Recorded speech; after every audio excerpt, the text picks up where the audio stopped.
பழமொழி 400 பதிவேற்றம் 246 பாடல் 244. நண்பர்களே, பொருத்தம் அழியாத பூந்தன்தார் மன்னர் அருத்தம் அடி நிழலாரை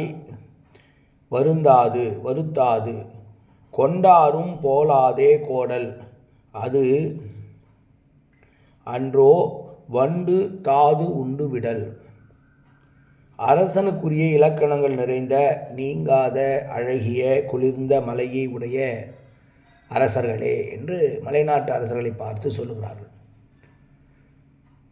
தன்னுடைய அரசாட்சி நடத்துவதற்கான வரியை வாங்குகிற போது, நாட்டிலே மழை இல்லாமல் பஞ்சம் மிகுந்திருக்கிற போது குறைவாகவும், பஞ்சம் இல்லாத காலத்தில் நிறைவாகவும் வரிகளை வாங்கி தங்கள் நாட்டை செழிப்புற நடத்திட வேண்டும். அதற்கு ஒரு உதாரணம் என்ன சொல்லுகிறார்? வண்டு ஆனது பூவிலிருந்து தேனை உறிஞ்சுகிறது.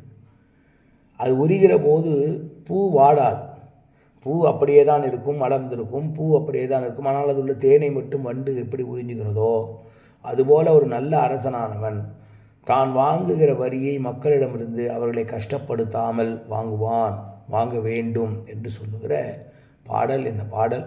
ஒரு நல்ல அரசன் தன்னுடைய மக்களுடைய நிலை அறிந்து, அவர்களுடைய வறுமை சூழ்நிலை, செல்வ செழிப்பறிந்து வரியை வாங்க வேண்டும், அதை நல்ல காரியங்களுக்கு பயன்படுத்த வேண்டும் என்று சொன்ன பாடல் இந்த பாடல். மீண்டும் பாடலை பார்ப்போம். பொருத்தம் அழியாத பூந்தன்தார் மன்னர் அருத்தம் அடி நிழலாரை வருத்தாது கொண்டாரும் போலாதே கோடல் அது அன்றோ வண்டு தாது உண்டு விடல்.